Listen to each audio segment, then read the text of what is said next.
Madison Fletcher had always been the quiet type. At 17, she preferred spending her Friday nights at home with a good book rather than at parties like most of her classmates at Riverside High School in Cedar Falls, Iowa, her shoulder length. Auburn hair was usually pulled back in a simple ponytail, and she wore modest clothing that never drew attention. To her peers, she seemed like just another shy girl trying to blend into the background. Before we jump back in, tell us where you're tuning in from, and if this story touches you, make sure you're subscribed because tomorrow I've saved something extra special for you. What nobody at school knew was that Madison had been training in martial arts since she was 8 years old. What started as a way to build confidence had evolved into something much more significant. For the past 2 years, she had been working as a certified Krav Maga and Brazilian Jiu-Jitsu instructor at the Cedar Falls Police Training Academy, teaching defensive tactics to law enforcement officers 3 evenings a week and every Saturday. The irony wasn't lost on her. While her classmates saw her as weak and vulnerable, she was actually training some of the most physically capable adults in the county. Detective Sarah Chun, Officer Marcus Rodriguez, and even the intimidating Sergeant James Walsh all called her Sensei with genuine respect. But Madison had learned early on that keeping her abilities hidden was often the wisest choice. Her philosophy had always been simple. True strength didn't need to be displayed, and the best fight was the one you never had to engage in. Her sensei, Master David Kim, had drilled this into her from the beginning. A warrior's greatest victory, he would say, is achieving peace without raising a fist.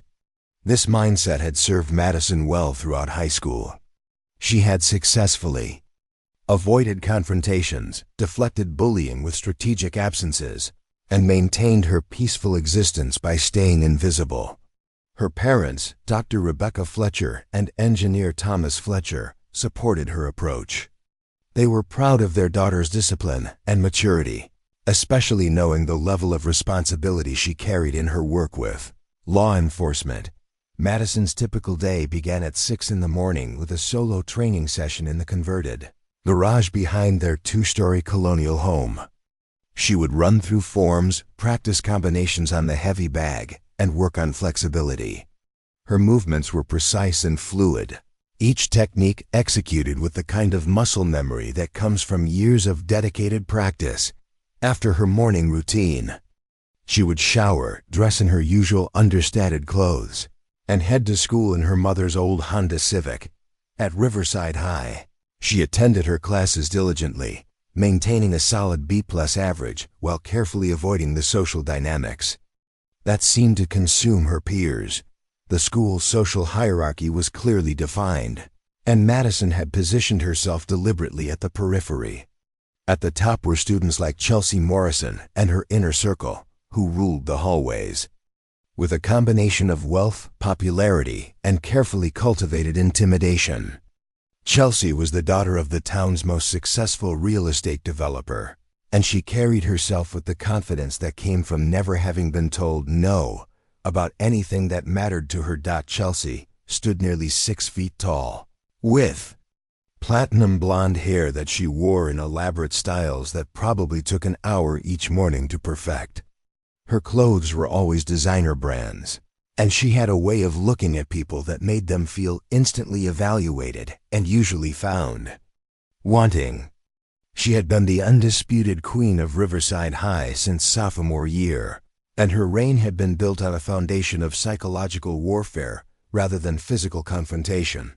Her closest allies were Brittany Walsh and Amber Collins, 2 girls who had attached themselves to Chelsea early in high school and had learned to mirror her tactics. Brittany was shorter but had perfected a sneering expression that could cut through someone's confidence like a blade. Amber was quieter but perhaps more dangerous, with a talent for discovering and exploiting people's insecurities. The trio's preferred method of establishing dominance was through public humiliation rather than direct physical confrontation. They would identify targets who seemed vulnerable, then systematically work to undermine their social standing through rumors, exclusion, and carefully orchestrated embarrassing incidents, Madison had managed to avoid their attention for most of her junior year by being unremarkable.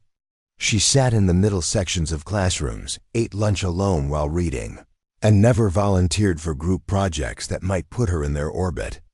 Her strategy had been working perfectly until the incident in Mr. Patterson's American history class. It was a Tuesday morning in late October, and the autumn light was streaming through the tall windows of the classroom as Mr. Patterson discussed the Revolutionary War.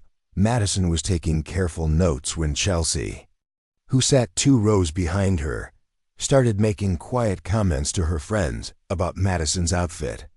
"Look at those jeans," Chelsea whispered, just loud enough for several students to hear. "I think my little cousin wore those exact same ones too." "Middle school," Brittany giggled softly.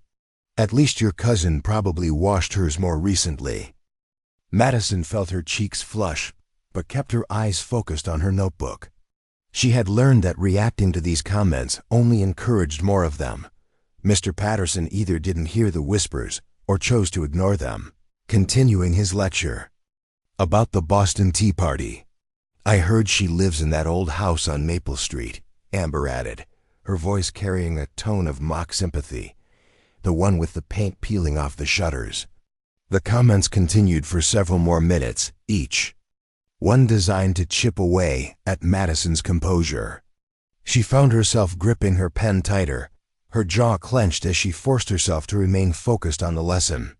But something was building inside her, a familiar sensation that she recognized from her training sessions when she was pushing her limits. After class, as students filed out into the hallway, Chelsea deliberately bumped into Madison's shoulder, causing her to drop her books. The collision was hard enough to be unmistakably intentional, but could still be passed off as accidental if any teachers were watching. "Oh, sorry," Chelsea said with exaggerated sweetness as Madison knelt to gather her scattered papers. "I didn't see you there. You're so quiet, it's like you're invisible." Madison collected her things without responding, but she could feel the eyes of other students watching the interaction. Some looked sympathetic, others seemed entertained by the drama, but none offered to help. This was the social reality at Riverside High. People protected themselves by not getting involved in conflicts that didn't directly concern them. The incident marked a turning point. Over the following weeks, Chelsea seemed to have decided that Madison was worth her attention. The comments became more frequent and more pointed. Chelsea would make loud observations about Madison's appearance in the hallways, question her intelligence in classes they shared, and even started spreading rumors about her family's financial situation. "I heard her dad lost his job," Chelsea told a group of students during lunch, speaking loudly enough for Madison to hear from her usual solitary table near the windows. "That's probably why she wears the same 5 outfits on rotation." The truth was that Thomas Fletcher was a successful engineer at a local manufacturing company, and the family was financially stable. Madison's clothing choices were simply a reflection of her practical nature and her preference for not drawing attention. But truth had little relevance in the ecosystem of high school social dynamics. Madison found herself facing a dilemma that went against everything she had been taught about conflict resolution. Her training had prepared her to handle physical threats with precision and control, but this psychological warfare was something different. There were no techniques for defending against rumors, no grappling moves that could counter social exclusion. She considered talking to her parents about the situation, but she knew what they would say. They would encourage her to speak with school administrators, to document the incidents, to handle things through official channels. The problem was that Chelsea was too smart to cross any lines that would result in serious disciplinary action. Her methods were subtle, designed to fly under the radar of adult supervision. Madison also considered using her connections in law enforcement. Several of the officers she trained with had children at Riverside High, and she knew they would intervene if she asked them to. But that felt like using her secret identity in a way that violated her principles. Her work at the police academy was separate from her high school life, and she wanted to keep it that way. The situation escalated gradually over several weeks. Chelsea's campaign against Madison became more sophisticated, involving other students, and extending beyond simple verbal harassment. Someone started leaving notes in Madison's locker, questioning her hygiene. Her lunch would mysteriously disappear from the cafeteria refrigerator. She would arrive at classes to find that someone had written unflattering comments about her on the whiteboard before the teacher arrived. Through it all, Madison maintained her composure publicly while feeling increasingly frustrated privately. During her training sessions at home, she found herself hitting the heavy bag with more force than usual, working through combinations with an intensity that reflected her suppressed anger. Master Kim noticed the change during one of their private sessions at his dojo downtown. Madison was practicing advanced techniques with a level of aggression that was unusual for her typically controlled style. "Your form is perfect," he observed, "but your spirit is troubled. What weighs on your mind, Madison?" She paused her routine, breathing heavily as she considered how much to share. Master Kim had been more than just an instructor to her over the years. He had become a mentor and trusted advisor. But discussing her high school problems felt childish compared to the serious responsibilities she carried in her work with law enforcement. "It's nothing serious," she said finally. "Just some social complications at school." Master Kim studied her for a long moment. "In my experience, the battles that test our character most severely are often the ones that appear smallest to outside observers. Would you like to discuss these complications?" Madison found herself explaining the situation with Chelsea, describing the gradual escalation and her frustration with not being able to apply her martial arts training to solve the problem. Master Kim listened without interruption, nodding occasionally to show he was following her account. "Preparing and narrating this story took us a lot of time, so if you are enjoying it, subscribe to our channel. It means a lot to us. Now back to the story. You face an interesting challenge," he said when she finished. "Your opponent has chosen a battlefield where your greatest strengths cannot be directly applied. This is actually excellent training for the real world, where most conflicts cannot be resolved through physical techniques." "But what am I supposed to do?" Madison asked. "Everything I've learned is about controlling situations through strength and skill. This feels like being attacked by shadows." "Consider this," Master Kim replied. "In your work with law enforcement, what is the most important skill you teach?" Madison thought for a moment. "De-escalation. Teaching officers how to resolve situations without violence whenever possible." "Exactly. And how do you teach them to handle suspects who are trying to provoke them into reacting inappropriately?" The connection clicked in Madison's mind. Emotional control. Staying calm and professional regardless of what the other person is saying or doing. Your current situation is an advanced course in the very skills that make you valuable to law enforcement. You are learning to maintain your center while under psychological pressure, which is far more difficult than maintaining it during physical confrontation. This perspective helped Madison reframe her situation, but it didn't make the daily reality any easier. Chelsea's campaign continued to intensify, and Madison could see that it was beginning to affect other aspects of her life. Her grades remained strong, but she found herself dreading school in a way that was new and unwelcome. The breaking point came on a Friday afternoon in early November. Madison was walking to her car after school when she found Chelsea and her friends standing around her Honda Civic in the parking lot. They had used washable markers to write messages across her windshield and windows: "Loser Mobile," "Poverty Wagon," and other creative insults. A small crowd of students had gathered to watch, some filming with their phones, while others simply enjoyed the spectacle. Madison felt a surge of anger unlike anything she had experienced in years. For a moment, she imagined herself moving through the group with the efficiency she demonstrated during training sessions, using precise techniques to incapacitate each of them before they could react. But she forced herself to take a deep breath and approached her car calmly. She unlocked the driver's side door and retrieved a bottle of water and some napkins from her emergency kit, then began methodically cleaning the windows while Chelsea provided commentary for the entertainment of the crowd. "Look at her," Chelsea announced loudly. "She's not even going to defend herself. This is what happens when you have no backbone whatsoever." Madison continued cleaning without responding, her movements deliberate and controlled. But inside, something was changing. The careful balance she had maintained between her two identities was beginning to shift, and she could feel the warrior part of her personality demanding recognition as she worked.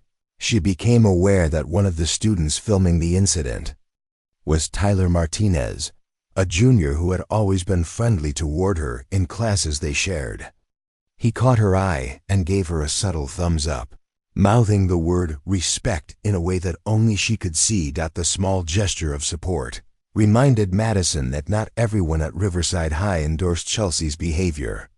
There were students who recognized what was happening and disapproved, even if they didn't feel safe speaking up publicly. This realization helped her maintain her composure as she finished cleaning her car and prepared to leave. But as she opened her driver's side door, Chelsea made a decision that would change everything. "You know what?" Chelsea announced to the crowd, her voice carrying a new edge of determination. "I'm tired of watching this pathetic display. Madison Fletcher, I challenge you to settle this properly." Madison paused with one foot in her car, suddenly aware that the parking lot had gone completely silent except for the sound of traffic on the nearby street. "Tomorrow afternoon," Chelsea continued, "behind the old equipment shed at Riverside Park, just you and me, no interference. Unless you're too scared to back up all that silent attitude you've been giving me." The challenge hung in the air like a physical presence. Madison could feel dozens of eyes watching her, waiting to see how she would respond. Some students had their phones out, undoubtedly preparing to broadcast whatever happened next across social media. Madison turned slowly to face Chelsea, her expression carefully neutral despite the storm of emotions churning inside her. This was the moment she had been unconsciously preparing for throughout weeks of escalating harassment. "Are you sure that's what you want?" Madison asked quietly, her voice carrying an undertone that made several nearby students take an involuntary step backward. Chelsea, interpreting Madison's calm tone as fear, smiled triumphantly. "Absolutely. Unless you want to apologize publicly for being such a weird little freak and promise to transfer to another school." Madison looked around at the faces surrounding them, recognizing the mixture of excitement and apprehension that preceded any significant social event at Riverside High. She thought about Master Kim's teachings about avoiding unnecessary conflicts, about her parents' expectations, about maintaining the careful separation between her identities, but she also thought about the weeks of harassment, the systematic attempt to destroy her peace and dignity, and the way Chelsea had chosen this public forum to force a confrontation that could no longer be avoided through strategic withdrawal. "Fine," Madison said simply. "Tomorrow at 4 o'clock. The crowd erupted in excited chatter as word of the upcoming fight began to spread. Madison got into her car and drove away, leaving behind a parking lot full of students already making plans to witness what they expected would be a one-sided beatdown of the school's quietest girl. What none of them knew was that Madison Fletcher had just agreed to bring her carefully hidden identity into the light, and that tomorrow afternoon would reveal capabilities that would fundamentally change how everyone at Riverside High understood the nature of true strength. Word spread through Riverside High like wildfire. By Saturday morning, practically every student in school knew about the challenge between Chelsea Morrison and Madison Fletcher. Social media was buzzing with speculation, memes, and betting pools about the outcome. The consensus was overwhelmingly in Chelsea's favor. Madison woke early, as was her habit, but instead of her usual training routine, she found herself sitting on her bedroom floor in meditation. Master Kim had taught her this technique years ago for centering herself before important competitions or demonstrations. The familiar breathing pattern helped calm the unusual anxiety she was experiencing. She had never faced a situation quite like this. In her training environment, sparring was controlled, respectful, and focused on learning. Combat scenarios with law enforcement were serious but professional, with clear objectives and protocols. This challenge felt different, personal, emotionally charged, and conducted outside any structured framework. Her phone had been buzzing intermittently since the previous evening, with messages from classmates she barely knew, most expressing shock that Madison Fletcher had actually accepted Chelsea's challenge. A few offered support, but most seemed motivated by curiosity about what they expected to be a spectacular humiliation. Tyler Martinez had sent a thoughtful message. "Hey Madison, just wanted you to know that a lot of us think what Chelsea's been doing is totally uncool. Whatever happens tomorrow, you've got more courage than most people give you credit for." The message had touched her more than she expected. It reminded her that her decision to finally confront Chelsea wasn't just about her own situation. It was about standing up to a pattern of behavior that had probably affected other students who felt powerless to respond. Downstairs, her parents were having their Saturday morning coffee and reading the news on their tablets. They looked up with concerned expressions when Madison entered the kitchen. "You seem tense this morning, sweetheart," her mother observed. "Everything okay at school?" Madison poured herself orange juice and considered how much to reveal. Her parents knew about her martial arts training and her work with law enforcement, but they had always trusted her judgment about handling social situations at school. "There's a situation I need to resolve this afternoon," she said carefully. "Nothing dangerous, but it might be uncomfortable." Her father looked up from his tablet. "Do you need us to get involved? We could speak with the school administration if someone's giving you trouble." "Thanks, Dad, but this is something I need to handle myself. It's about respect and establishing boundaries." Her parents exchanged a look that conveyed years of communication without words. They had raised Madison to be independent and thoughtful, and they trusted her to make good decisions even in difficult circumstances. "Just remember what Master Kim always says," her mother added. "The strongest person in any conflict is usually the one who stays calm."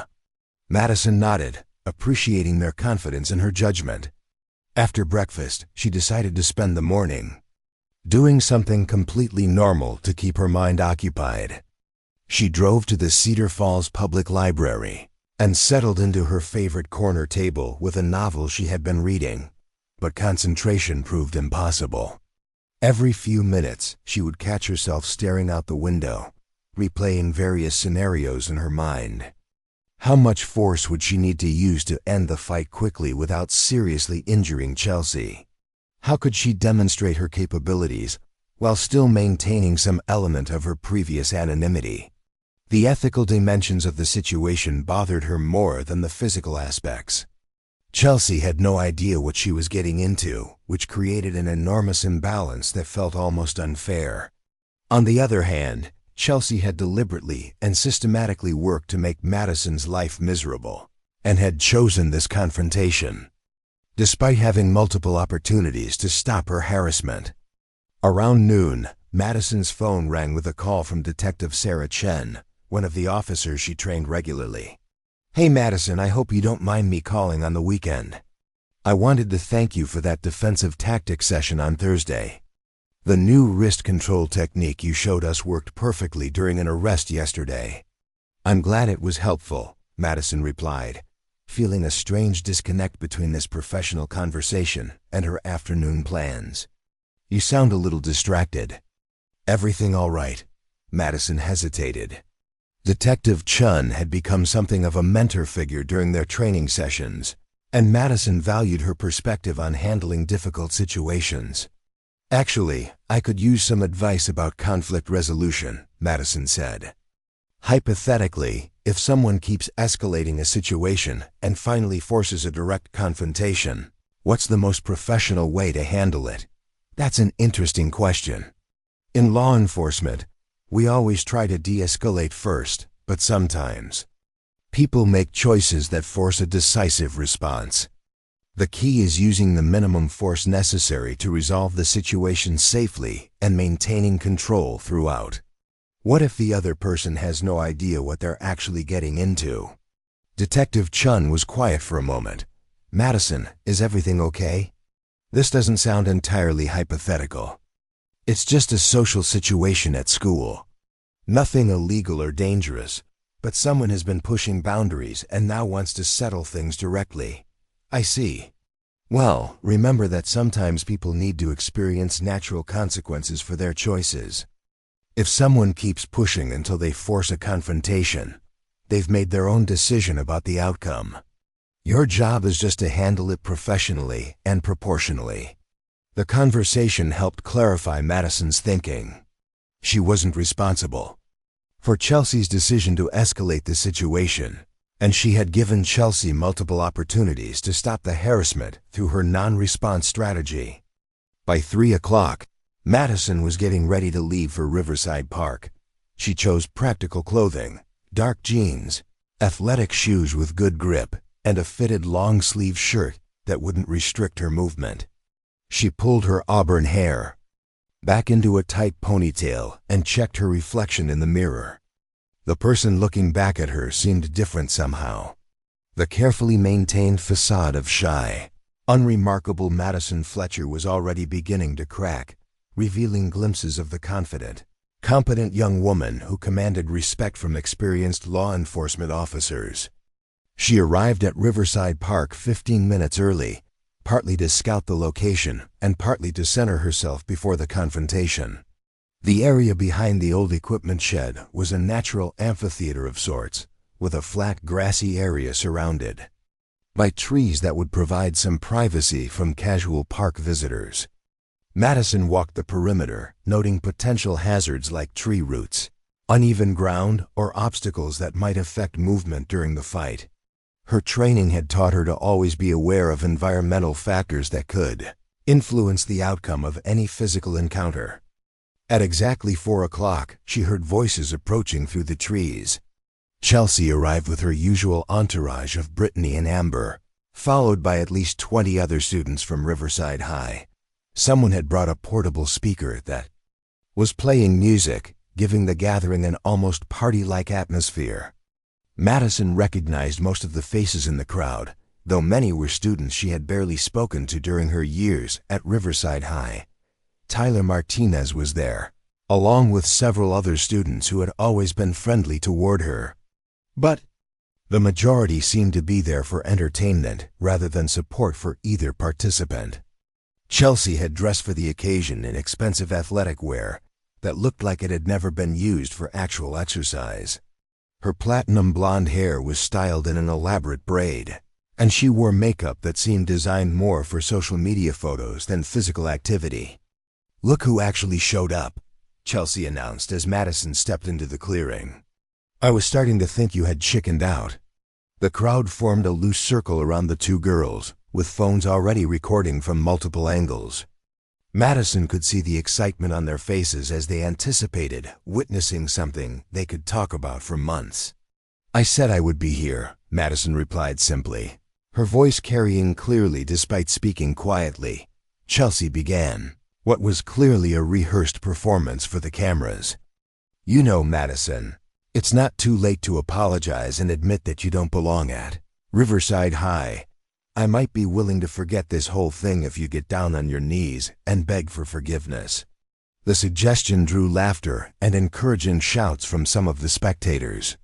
Madison recognized this as psychological warfare designed to humiliate her before the physical confrontation even began. It was a smart strategy against most opponents, but Madison had been trained to maintain emotional control under far more intense pressure. "I'm not going to do that," Madison said calmly. Chelsea's expression shifted from mock generosity to genuine anger. "Fine, then you're about to learn what happens when nobody try to challenge their betters." She moved forward aggressively, clearly intending to overwhelm Madison with an immediate rush of violence. Chelsea was taller and probably outweighed Madison by 20 pounds, and she had obviously decided that size and aggression would be enough to end the fight quickly. Madison watched Chelsea's approach with the analytical detachment she had developed through years of training. Chelsea's movements were awkward and telegraphed, driven by emotion rather than technique.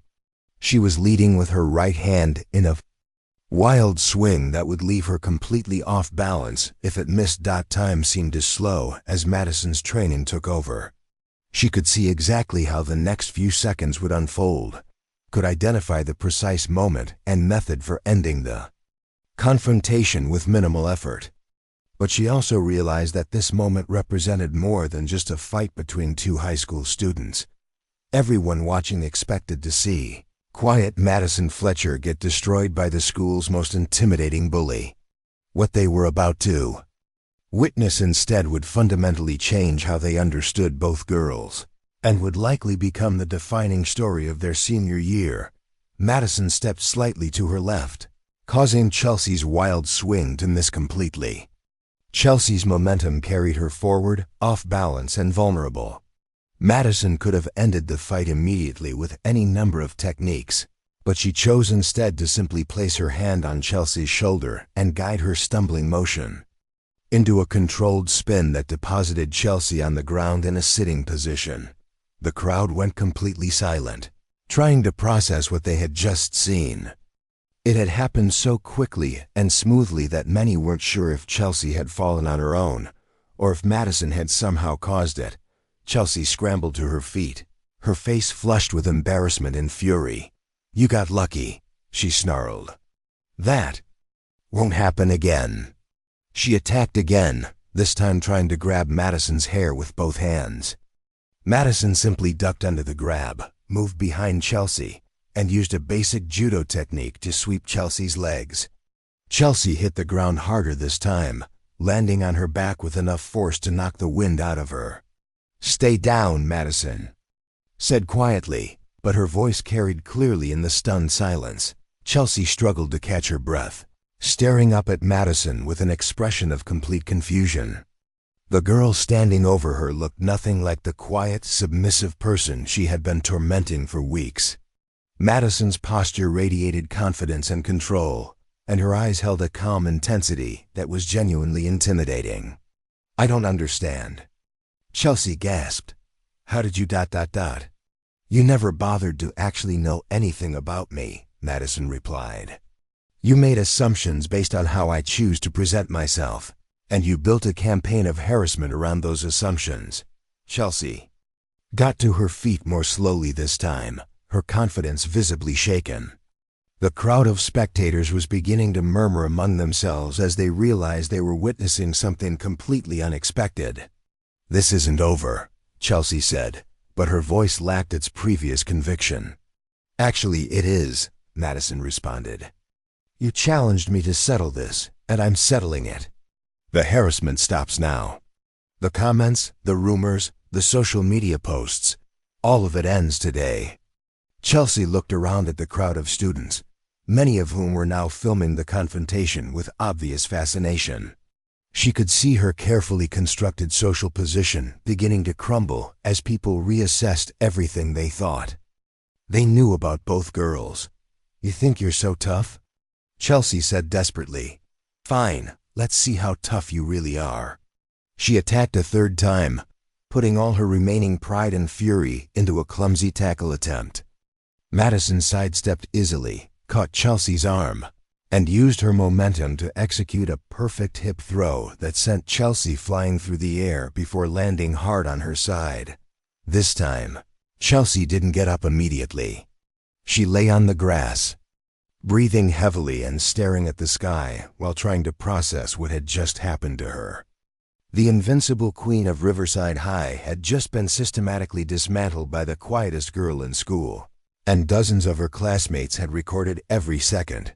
Madison stood over her, completely composed by having just dominated a physical confrontation. "I never wanted to fight you, Chelsea. I tried to avoid this for weeks. But since you insisted on making it necessary, I hope you learned something about making assumptions about people." The crowd was buzzing with excitement and disbelief. Tyler Martinez was grinning widely, while Brittany and Amber looked like they were witnessing the collapse of their entire worldview. Other students were already uploading videos to social media, eager to share documentation of the most shocking upset in Riverside High's recent history. Chelsea finally sat up, her expensive athletic wear now grass-stained and her elaborate hairstyle completely destroyed. But more importantly, the arrogant confidence that had defined her personality for years was nowhere to be seen. "Who are you?" she asked quietly, looking at Madison with something approaching respect for the first time. Madison considered the question for a moment. For years, she had maintained separate identities, keeping her martial arts abilities hidden from her school life. But that careful compartmentalization had just been shattered completely. "I'm someone who's been training in martial arts for 9 years, Madison said. "I'm a certified instructor in Krav Maga and Brazilian Jiu-Jitsu. I teach defensive tactics to law enforcement officers 3 nights a week. And I'm someone who tried very hard to avoid having to demonstrate any of that at school." The revelation sent another wave of shocked murmurs through the crowd. Several students looked like they were questioning everything they thought they knew about the social hierarchy at Riverside High. Chelsea struggled to her feet one final time, moving slowly and wincing from the impact of her multiple falls. Her reign as the school's most feared bully was clearly over, ended not through social maneuvering or administrative intervention, but through the simple application of superior skill and preparation. "Why didn't you tell anyone?" she asked, her voice barely above a whisper.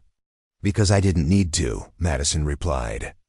"Real strength doesn't require an audience, and true confidence doesn't need constant validation. I was content to be underestimated as long as people left me alone." The gathering began to disperse as students processed what they had witnessed and prepared to share the story with everyone who hadn't been present. Madison could already see her carefully maintained anonymity disappearing as word spread about her hidden abilities, but as she watched Chelsea walk away with her defeated entourage, Madison realized she didn't regret the exposure. Sometimes hiding your capabilities enabled other people's bad behavior, and sometimes the most peaceful resolution required demonstrating exactly why peace was the wiser choice. Monday morning at Riverside High was going to be very different for her. Both of them. Monday morning at Riverside High felt like stepping into an alternate universe. Madison arrived at her usual time, parked in her regular spot, and walked toward the main entrance exactly as she had done hundreds of times before. But everything else had changed completely. Students she had never spoken to turned to stare as she passed. Conversations stopped mid-sentence when she entered groups. Phone cameras tracked her movement through the hallways as if she were a celebrity making a public appearance. The quiet invisibility that had defined her high school experience was gone forever. Her first class was Advanced Placement Biology with Mrs. Henderson, a course she shared with some of the school's most academically focused students. These were typically the kids who paid little attention to social drama, preferring to focus on college preparation and academic achievement. But even they were buzzing with curiosity about the weekend's events. "Madison Fletcher?" whispered Jessica Wong, a straight-A student who had never shown any interest in school gossip. "Is it true you're like a secret ninja or something?" Before Madison could respond, Kevin Park leaned over from the next row. "My sister was there filming. She said you threw Chelsea Morrison around like she was made of paper. How long have you been training?" Madison realized she was going to be fielding these questions all day, possibly for weeks. The revelation of her martial arts background had transformed her from invisible to fascinating overnight, and she wasn't sure how she felt about the attention. "I've been studying martial arts for about 9 years, she said quietly, hoping to satisfy their curiosity without encouraging more questions. But her response only generated more interest. "What kind of martial arts?" asked Jennifer Lopez, another academic high achiever who normally wouldn't be caught dead discussing weekend fights. Several different disciplines, Madison replied, trying to focus on her textbook as Mrs. Henderson entered the classroom. The biology lesson provided a temporary refuge from the questions, but Madison could feel eyes on her throughout the period. Students who had looked right through her for years were now studying her with intense curiosity, trying to reconcile the quiet girl they thought they knew with the skilled fighter they had heard about.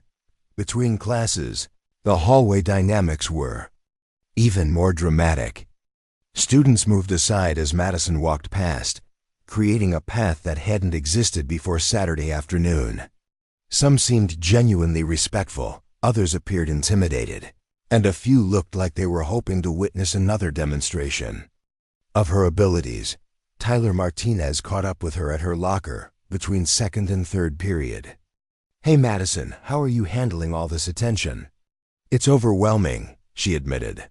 "I never wanted to be the center of everyone's focus." "I bet, but I have to say, watching you handle Chelsea was the most satisfying thing I've seen in 4 years of high school. She's been making people miserable since we were freshmen, and nobody ever stood up to her like that." Tyler's comment reminded Madison that her confrontation with Chelsea had implications beyond her own situation. As they talked, several other students approached, including some she recognized as previous targets of Chelsea's harassment.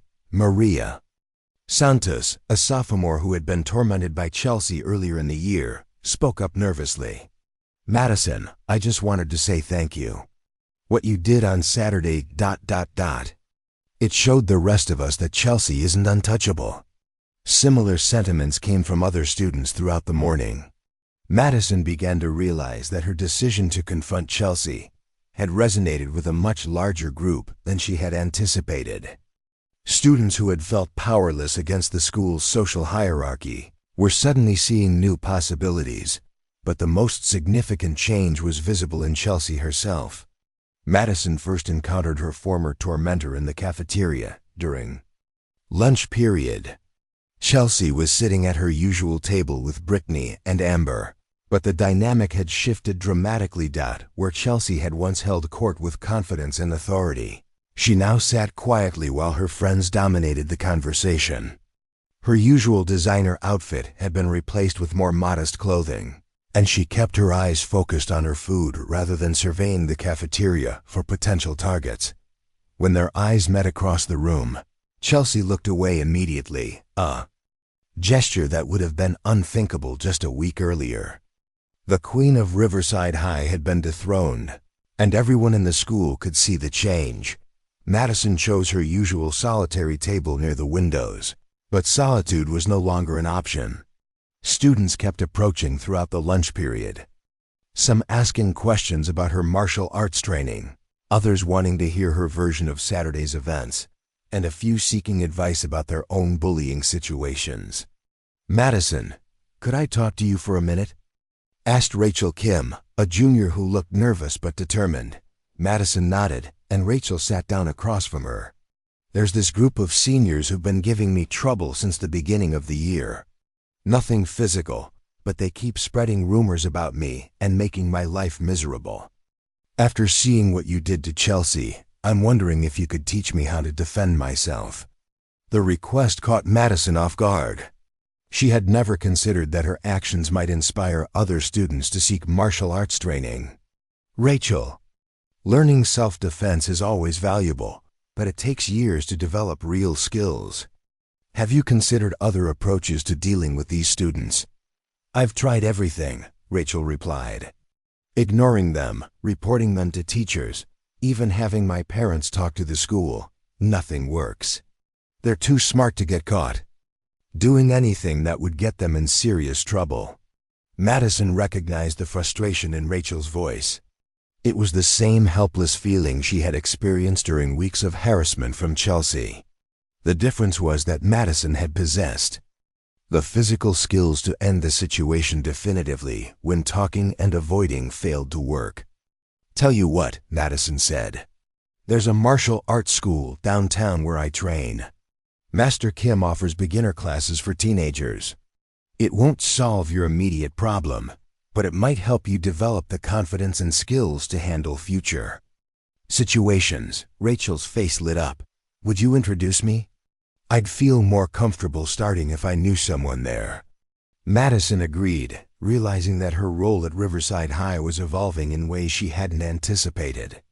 Word of her offer to help Rachel spread quickly, and by the end of lunch, 3 other students had approached her about martial arts training. The afternoon brought a different kind of challenge. During her study hall period, Madison was called to the office of Vice Principal Robert Thompson, a stern man in his 50s who handled most disciplinary issues at Riverside High. "Miss Fletcher," he said as she entered his office, "I understand there was an incident involving you and Miss Morrison over the weekend." Madison had been expecting this conversation. School fights, even those that occurred off campus typically, resulted in administrative consequences. "Yes, sir. Chelsea challenged me to meet her at Riverside Park, and I accepted. Multiple students have shown me video footage of what happened. I have to say, your capabilities came as quite a surprise to the faculty. We had no idea you possessed such extensive martial arts training. I never saw any reason to mention it, sir. My training has always been separate from my school life." Vice Principal Thompson leaned back in his chair, studying Madison with a thoughtful expression. "The situation presents an interesting dilemma. Technically, you were involved in a physical altercation with another student. However, the video evidence clearly shows that Miss Morrison initiated the confrontation and that you used minimal force to defend yourself." Madison waited for him to continue, unsure whether she was about to be suspended or simply warned about future incidents. "More importantly," he continued, "the harassment you've been enduring from Miss Morrison and her friends has not gone entirely unnoticed by the faculty. Several teachers have reported incidents, though nothing that rose to the level of formal disciplinary action." This revelation surprised Madison. She had assumed her situation was invisible to the school's adults, but apparently some of them had been more observant than she realized. "Here's what I've decided," Vice Principal Thompson said. "There will be no disciplinary action regarding Saturday's incident. You were defending yourself against a student who had been systematically harassing you and who initiated physical contact. However, I want to make it clear that any future physical altercations will be handled differently." Madison nodded her understanding. "I hope there won't be any future incidents, sir. I've never wanted to use my training in a school context. I believe that, Miss Fletcher.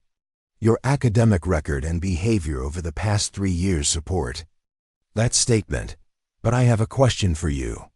Would you be interested in sharing your expertise with other students in a constructive way?" The question puzzled her.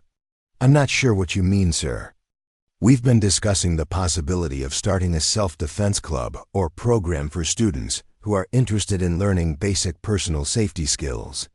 Given your background and the respect you've earned from your classmates, you might be the perfect person to lead such an initiative." The idea intrigued Madison. A school-based self-defense program could provide an outlet for students like Rachel who wanted to learn protective skills, while also giving Madison a way to channel the attention she was receiving into something constructive. "I'd be interested in discussing it further," she said. "I'd want to make sure any program emphasized discipline, respect, and conflict avoidance rather than aggression. Exactly the approach we'd want to see. Let's schedule a meeting with the athletic director and counseling staff to explore the possibilities." Madison left the vice principal's office with her head spinning. In the span of one weekend, she had gone from invisible student to campus celebrity to potential program leader. The transformation was happening faster than she could process.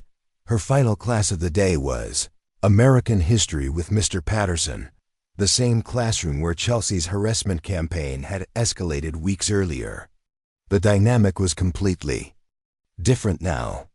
Students who had watched Chelsea's taunting in silent discomfort now looked at Madison with something approaching admiration. Chelsea herself sat in the back corner, as far from Madison as possible. She participated minimally in class discussions and avoided eye contact with anyone. The confident, intimidating presence that had defined her personality seemed to have evaporated completely. After class, as Madison gathered her books, Mr. Patterson approached her desk. "Miss Fletcher, I owe you an apology. I was aware that Miss Morrison was making inappropriate comments during my lessons, but I chose to ignore them rather than address the situation directly." Madison looked up at him in surprise. "You heard what she was saying?" "Some of it, yes. I convinced myself that intervening would only make things worse for you, but I realize now that my inaction enabled her behavior to continue and escalate." The admission touched Madison more than she expected. "Thank you for saying that, Mr. Patterson. I appreciate your honesty. I also want you to know that several faculty members have been impressed by how you handled the entire situation. Showing restraint for weeks, then demonstrating such controlled skill when finally forced to defend yourself. It speaks to remarkable character and discipline." As Madison walked to her car after school, she reflected on the day's events. The attention was still overwhelming, but some of it was beginning to feel positive rather than simply intrusive. Students were looking at her with respect rather than curiosity, and adults were treating her as someone with valuable skills rather than just another teenager. Her phone buzzed with a text from Master Kim. "I heard about your weekend adventure. Come by the dojo this evening. We need to discuss how your new visibility affects your training and your responsibilities." Madison smiled, realizing that her mentor had probably been expecting this conversation since she first started training. Years ago, the careful separation she had maintained between her identities was gone, but perhaps that wasn't entirely a bad thing. As she drove home, Madison noticed that other students were looking at her car with interest rather than mockery. The same Honda Civic that Chelsea had vandalized with insults was now associated with someone who commanded respect. The transformation of Madison Fletcher was complete, but she suspected the transformation of Riverside High School was just beginning. Students who had accepted the existing social hierarchy as unchangeable were starting to question those assumptions, and Madison found herself at the center of a shift that would affect far more people than just herself and Chelsea Morrison. Her quiet anonymity was gone forever, but in its place was something she had never expected: the opportunity to use her skills and experience to help others find their own strength. 3 weeks after the confrontation at Riverside Park, Madison found herself in the school gymnasium after hours, setting up equipment for the first meeting of what would officially become the Riverside High Self-Defense Club. The administration had moved quickly to approve the program after seeing the overwhelming student interest that followed Madison's revelation about her martial arts background. 23 students had signed up for the inaugural session, including Rachel Kim and several other former targets of various bullying campaigns. Throughout the school, the diverse group included freshmen who wanted to build confidence, upperclassmen preparing for college life, and even a few athletes who were curious about martial arts techniques that differed from their sport-specific training. Master Kim had agreed to serve as the official adult supervisor for the club, lending his credentials and expertise to ensure the program met both educational and safety standards. He arrived early to help Madison arrange the practice mats they had borrowed from the wrestling team. "Are you nervous about leading your first formal class?" he asked as they positioned the equipment. Madison considered the question while adjusting a mat. "More excited than nervous, actually. For years, I've been learning these skills primarily for my own development. The idea of sharing them with other students feels like a natural evolution. Remember that teaching reveals new dimensions of your own understanding," Master Kim advised. "When you explain techniques to beginners, you'll discover aspects of your training that you've internalized but never consciously examined."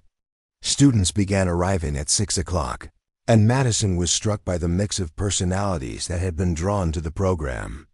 Tyler Martinez was there, along with several members of the school's Academic Honor Society. Maria Santos had brought two friends who had similar experiences with social harassment. Even James Crawford, a varsity football player, had signed up. After expressing interest in learning ground fighting techniques. "Before we begin," Madison addressed the group, "I want to be clear about what this club is and isn't. We're not here to learn how to hurt people or to seek revenge against bullies. The goal is to develop confidence, awareness, and the ability to protect yourself if peaceful solutions fail." She began with basic awareness exercises, teaching students how to assess their surroundings and recognize potential threats before they escalated. These skills, she explained, were far more valuable than any physical technique because they allowed people to avoid dangerous situations entirely. Most conflicts can be prevented through situational awareness and de-escalation, Madison demonstrated. As she walked the group through various scenarios, physical skills are your last resort, not your first option. The lesson resonated particularly strongly with students who had experienced harassment. Rachel Kim raised her hand during the discussion. Portion. What if someone is targeting you specifically, though? Like they're seeking you out to cause problems? Madison thought about her own experience with Chelsea before responding. That's when you need to document everything, involve trusted adults, and be prepared to defend yourself if necessary. But even then, the goal is to end the situation safely, not to dominate or humiliate the other person. As the session progressed, Madison introduced basic defensive postures and simple escape techniques. She was careful to emphasize control and precision over force, demonstrating how proper technique could neutralize much larger opponents without causing serious injury. James Crawford, who was accustomed to using his size and strength in football, struggled initially with the concept of using an opponent's momentum against them. "This feels backwards," he admitted after failing to execute a simple redirection technique. "I'm used to meeting force with force." "That approach works when you're the biggest person on the field," Madison replied. "But what happens when you encounter someone larger or stronger?" Martial arts teaches you to be effective regardless of physical disadvantages. By the end of the 2-hour session, every student had successfully demonstrated basic defensive movements and escape techniques. More importantly, Madison could see increased confidence in their posture and interactions. The quiet students seemed less withdrawn, while the more aggressive personalities appeared more thoughtful about the responsibility that came with physical skills. As students gathered their belongings, Tyler approached Madison with a thoughtful expression. "You know, watching you teach tonight, I finally understand why you kept your abilities hidden for so long. This isn't about showing off or intimidating people. It's about having options when you need them." "Exactly," Madison replied. "True martial arts is about avoiding conflict whenever possible, but being prepared to protect yourself and others when avoidance isn't an option." After the last student left, Master Kim helped Madison clean up the equipment while sharing his observations about the session. "You have natural teaching instincts," he noted. "The way you adapted your explanations to each student's learning style showed real understanding of pedagogy. Have you considered pursuing martial arts instruction more seriously?" The suggestion intrigued Madison. "I've been focused on my work with law enforcement, but tonight was really fulfilling. There's something powerful about helping people discover their own capabilities. The skills you're developing through teaching civilians complement your law enforcement training beautifully. Officers who understand how to educate the public about personal safety are valuable assets to any department." Their conversation was interrupted by a knock on the gymnasium door. Madison was surprised to see Chelsea Morrison standing in the doorway, looking hesitant and uncomfortable. "I'm sorry to interrupt," Chelsea said quietly. "I saw the lights and thought maybe. Could I talk to you for a minute, Madison?" Master Kim tactfully excused himself to load equipment into his car, leaving the two girls alone in the gym. Madison had barely spoken to Chelsea since their confrontation, beyond brief acknowledgments when they passed in the hallways. "What can I do for you, Chelsea?" Madison asked, keeping her tone neutral but not hostile. Chelsea walked into the gym slowly, her eyes focused on the floor. The confident, intimidating presence that had defined her personality for years was completely absent. I wanted to apologize. Not just for challenging you to that fight, but for everything that led up to it. The apology caught Madison off guard.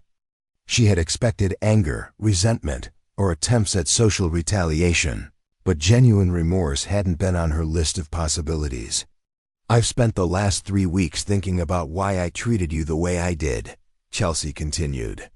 "The truth is I was intimidated by you from the beginning, even before I knew about your martial arts training." "Intimidated by me?" Madison asked, genuinely puzzled. "I spent most of high school trying to be invisible."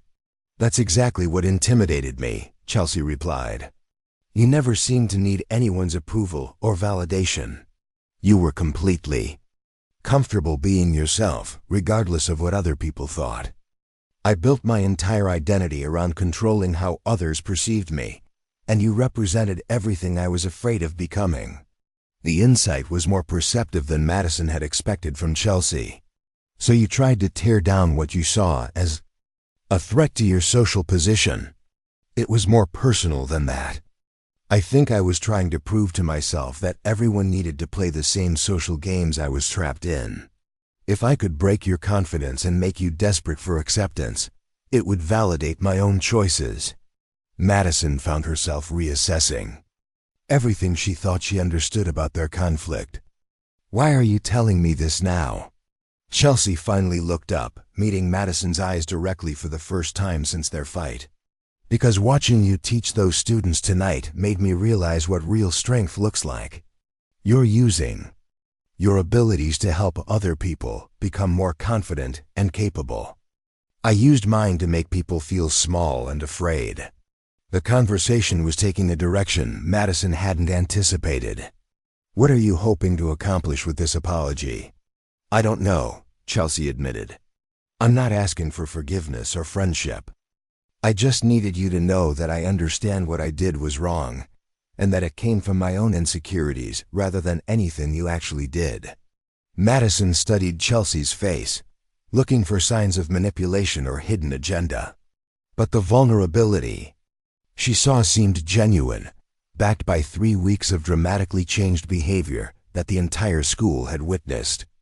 "I appreciate you saying that," Madison said finally. "It takes courage to examine your own motivations honestly. I've had a lot of time to think about it. Losing my social status wasn't as devastating as I thought it would be. If anything, it's been kind of liberating not to constantly worry about maintaining an image." They stood in silence for a moment, both processing the unexpected direction of their conversation. Madison realized that Chelsea's transformation might be as significant as her own, just less visible to outside observers. "Chelsea, can I ask you something?" Madison said. "What are you planning to do with the rest of your senior year? Now that you're not now that your priorities have changed?" Chelsea gave a small, sad smile. "I'm trying to figure that out. I spent so much energy on social manipulation that I never developed many genuine interests or skills. It's like I'm starting over from scratch." "That's not necessarily a bad thing," Madison replied. "Sometimes starting over gives you the chance to build something better than what you had before." Master Kim returned from loading his car, and Chelsea took it as her cue to leave. "Thank you for listening," she said to Madison. "And thank you for not humiliating me more than necessary that day at the park." After Chelsea left, Master Kim approached Madison with a knowing expression. "Interesting development. How do you feel about her apology?" "Surprised mostly. I never expected her to reflect that deeply on her behavior. It makes me wonder if there were other ways I could have handled the original situation." "Don't second-guess yourself," Master Kim advised. "Sometimes people need to experience the consequences of their choices before they're capable of genuine self-reflection. Your response to her harassment created the conditions that made tonight's conversation possible." As they finished cleaning up and prepared to leave, Madison reflected on how much had changed in just 3 weeks. The self-defense club had given her a constructive outlet for her newfound visibility at school. Students who had felt powerless were developing skills and confidence. Even her former tormentor was showing signs of genuine personal growth. But perhaps the most significant change was in Madison herself. For years, she had compartmentalized her different identities: the quiet student, the skilled martial artist, the law enforcement instructor. The confrontation with Chelsea had forced those identities to merge, creating something new and more integrated. "Master Kim," she said as they walked toward the parking lot, "I've been thinking about our conversation regarding teaching. Would it be possible for me to start working toward instructor certification in your program?" "I was hoping you'd ask," he replied. "You've clearly outgrown the student role in many ways. Formalizing your teaching credentials would open up opportunities, both in law enforcement training and civilian education." As Madison drove home, she passed the spot where Chelsea had vandalized her car weeks earlier. The memory seemed to belong to a different person's life. The quiet, invisible girl who had cleaned those windows in silence was gone, replaced by someone who was comfortable using her abilities to help others, while maintaining the peaceful principles that had always guided her training. Tomorrow would bring another day of navigating her transformed status at Riverside High, but Madison was beginning to see the changes as opportunities rather than challenges. Her secret identity was gone forever, but in its place was something more valuable: the chance to be authentically herself while making a positive difference in other people's lives. The girl who had once hidden her strength was learning to use it as a tool for building up others, and she was discovering that teaching others to find their own power was even more satisfying than developing her own. 6 months later, Madison Fletcher stood before the Cedar Falls City Council, presenting the annual report for the Youth Self-Defense Initiative that had grown far beyond the walls of Riverside High School. What had started as a small club responding to bullying incidents had evolved into a community-wide program, serving 3 local high schools and reaching over 200 teenagers. The statistics speak for themselves. Madison addressed the council members, her confidence evident as she clicked through a presentation slide. Participating schools have reported a 47% decrease in physical altercations and a 38% reduction in reported bullying incidents since the program's implementation. In the audience, her parents beamed with pride, while Master Kim nodded approvingly from the front row. Detective Sarah Chun sat with several other law enforcement officers who had become advocates for expanding the program further, but perhaps the most meaningful presence was Chelsea Morrison, who now served as the program's community outreach coordinator. The transformation that had begun with her apology in the gymnasium had continued throughout their senior year, leading to an unexpected partnership that had strengthened both young women. Chelsea had discovered a talent for organization and advocacy that she had never explored while focused on social manipulation.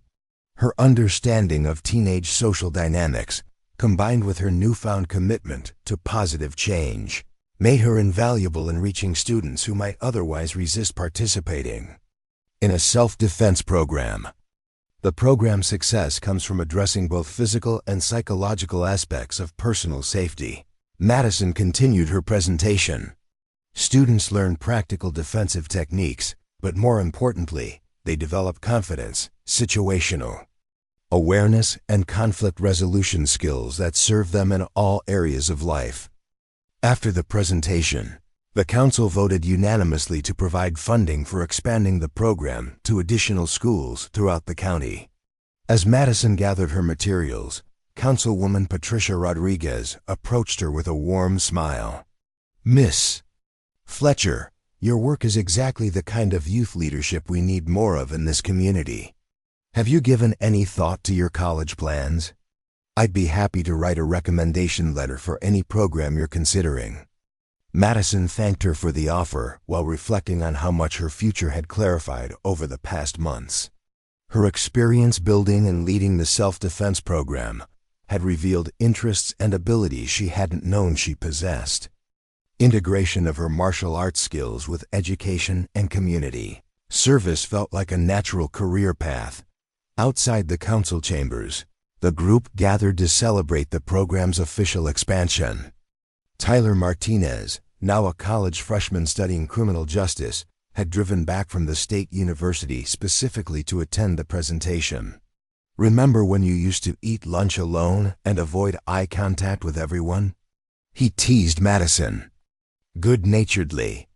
"Now you're giving presentations to city officials and changing policy. It's like watching a superhero origin story." Madison laughed, appreciating how their friendship had deepened since the revelation of her capabilities. "I think the real story is how many students have discovered their own strength through the program. I just provided the initial catalyst." Rachel Kim, who had become one of the program's most dedicated participants and was now assisting with beginner classes, joined their conversation. Madison's being modest. "She created something that's genuinely changing lives. I went from being afraid to walk to my car after school to teaching other students basic defensive techniques." The gathering moved to a local restaurant where the expanded group continued their celebration. Madison found herself seated between Master Kim and Detective Chun, both of whom had become important mentors as her interests evolved beyond traditional martial arts instruction. "I've been talking with the police academy director about your future," Detective Chen mentioned between courses. "They're developing a new community policing curriculum that would benefit from someone with your background in both martial arts and youth education. The university's criminology program has also expressed interest in your work," Master Kim added. "They're looking for students who can bridge the gap between academic theory and practical community application." Madison felt grateful for their guidance while recognizing that her path was becoming clearer. The combination of law enforcement, training, martial arts instruction, and youth education represented a unique niche that could make a significant impact on community safety and development. As the evening progressed, Chelsea joined their conversation, bringing news about her own future plans. "I've been accepted to the State University's social work program," she announced. "I want to specialize in adolescent counseling and anti-bullying intervention." The announcement drew congratulations from the group, but Madison was particularly moved by how completely Chelsea had redirected her life. The same intelligence and social awareness that had made her an effective bully were now being channeled toward helping other young people navigate difficult situations. "It's funny," Chelsea continued. "I always thought Madison was weak because she didn't engage in the social power games that seemed so important to me.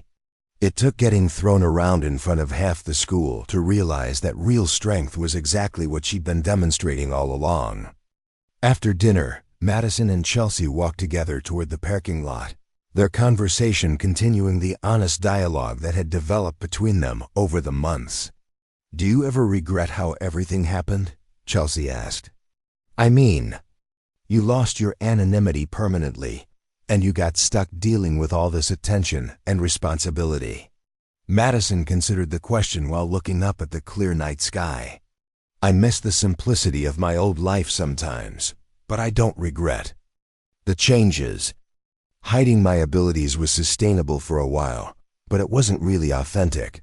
I'm more myself now than I ever was before." "I think that's what I was actually trying to attack," Chelsea admitted. "Your authenticity threatened everything artificial about how I was living. Destroying your peace of mind felt like the only way to validate my own choices." "But look where we both ended up," Madison replied. "You found your own authenticity through a completely different path. Maybe the confrontation was necessary for both of us to become who we were meant to be." As they reached their cars, Chelsea paused with her hand on her door handle. "Madison, I know I can never fully make up for what I put you through, but I want you to know that working with you on this program has been the most meaningful thing I've ever done."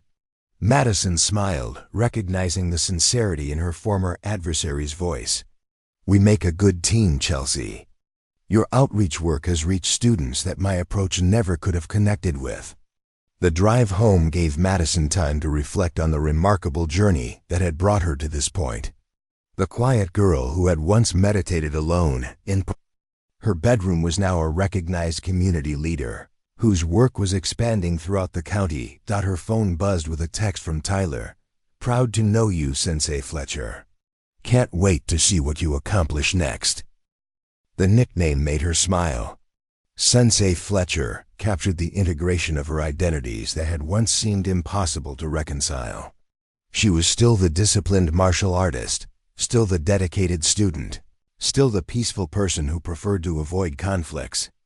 But now she was also a teacher, a leader, and someone who used her abilities to empower others. At home, her parents were waiting with their own expressions of pride and excitement about the evening's success.